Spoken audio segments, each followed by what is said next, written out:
TTD చైర్మన్‌గా ఉన్నటువంటి BR Naidu గారి పైన గత ఈవినింగ్ నుంచి కూడా నిన్న ఈవినింగ్ నుంచి కూడా పెద్ద ఎత్తున ఫోటోస్, వీడియోస్ వైరల్ అవుతా ఉన్నాయండి. ఆ ఫోటోస్, వీడియోస్ చాలామంది చూసే ఉండుంటారు మీరు. ఆ ఫోటోస్, వీడియోస్‌కి సంబంధించి వైఎస్ఆర్ కాంగ్రెస్ పార్టీ వాళ్ళు ఏమనుకుంటూ ఉన్నారు, తెలుగుదేశం పార్టీ ఉంది అనేది మనం ఈ వీడియోలో చెప్పుకుందాం. అలాగే మీరు కూడా ఈ ఫోటోస్, వీడియోస్ పైన ఏమనుకుంటూ ఉన్నారనేది కూడా మీరు కామెంట్ చేయండి. వైఎస్ఆర్ కాంగ్రెస్ పార్టీ వాళ్ళు దీనికి సంబంధించి ఈ ఫోటోస్, వీడియోస్‌ని పెద్ద ఎత్తున వైరల్ చేస్తూ ఉన్నాయి. చెప్పాలి అంటే సోషల్ మీడియాలో నిన్న ఈవినింగ్ నుంచి కూడా సోషల్ మీడియా ప్లాట్ఫామ్స్ ఈ ఫొటోస్, వీడియోస్‌తో పెద్ద ఎత్తున దద్దరిల్లుతా ఉంది, షేక్ అవుతోంది సోషల్ మీడియా. ఈ వీడియోస్ పైన వైఎస్ఆర్ కాంగ్రెస్ పార్టీ ఇటువంటి ఏదైతే ఈ ఫొటోస్, వీడియోస్ ఇది ప్రచారం చేస్తూ, చూపిస్తూ ఇటువంటి వాళ్ళు టీటీడీ చైర్మన్‌గా ఉండేటువంటి వ్యక్తులా? ఇలా చేయొచ్చా? ఇటువంటి వాళ్ళు దీనికి అర్హులేనా? అని చెప్పేసని చైర్మన్‌గా ఉండడానికి అర్హులేనా? అని చెప్పేసని వైఎస్ఆర్ కాంగ్రెస్ పార్టీ వాళ్ళు అంటూ ఉన్నారు.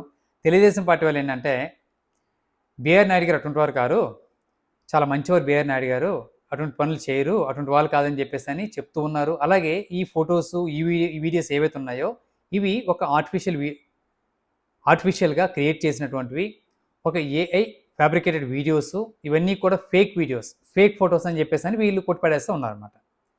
అయితే దీనికి సంబంధించి బీఆర్ నాయుడు గారు కూడా స్పందించారండి. స్పందించి దీనికి సంబంధించి తాను ఒక ప్రెస్ మీట్ చేశారు. ఈ ప్రెస్ మీట్ పైన కూడా మనం ఒక వీడియో చేద్దాం. తను ఏం చెప్పారు ఏంటి అనేది కూడా మనం చేద్దాం.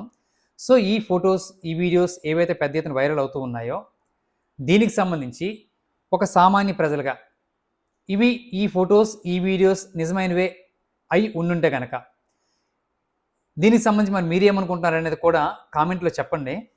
ఇలాంటి అంటే ఈ విధంగా ఒక వేరే మహిళలతో ఇలా ప్రవర్తించవచ్చా ఏంటి అనేది కూడా మీరు కూడా ఒక కామెంట్ చేయండి దీనికి సంబంధించి. అలాగే దీనిని వైఎస్ఆర్ కాంగ్రెస్ పార్టీ వాళ్ళు ఏదైతే టీటీడీకి సంబంధించిన ఈ వ్యవహారం ఉందో దీనికి సంబంధించి వైఎస్ఆర్ కాంగ్రెస్ పార్టీ వాళ్ళు కంపేర్ చేస్తున్న విషయం కూడా ఏంటంటే, అప్పుడు ఎస్పీబీసీ చైర్మన్గా ఉండేటువంటి పృథ్వీ ఆ రోజు ఏదైతే ఒక మహిళను ఉద్దేశిస్తూ నిన్ను వెనక నుంచి వాటేసుకోవాలని ఉందనేటువంటి ఒక ఆడియో పెద్ద ఎత్తున వైరల్ అయింది కదా. దానికి సంబంధించి తెలుగుదేశం పార్టీ వాళ్ళు పెద్ద ఎత్తున డిమాండ్ చేశారు.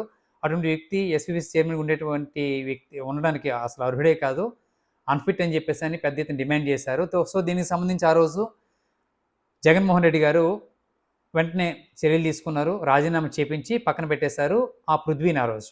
సో మరి దీనికి సంబంధించి వైఎస్ఆర్ కాంగ్రెస్ పార్టీలు ఏమంటూ ఉన్నారంటే, ఈ వీడియోస్, ఈ ఫొటోస్ని చూపించి ఇటువంటి వ్యక్తిని చైర్మన్గా మీరు రాజీనామా చేపిస్తారా, లేదా నైతికంగా బాధ్యత వహించి చైర్మన్ గారే దాన్ని నైతికంగా బాధ్యత వహించి చైర్మన్గా తను తప్పుకుంటారా అనేది కూడా వాళ్ళు చెప్తూ ఉన్నారన్నమాట.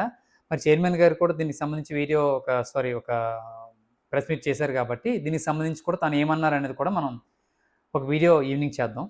Thank you.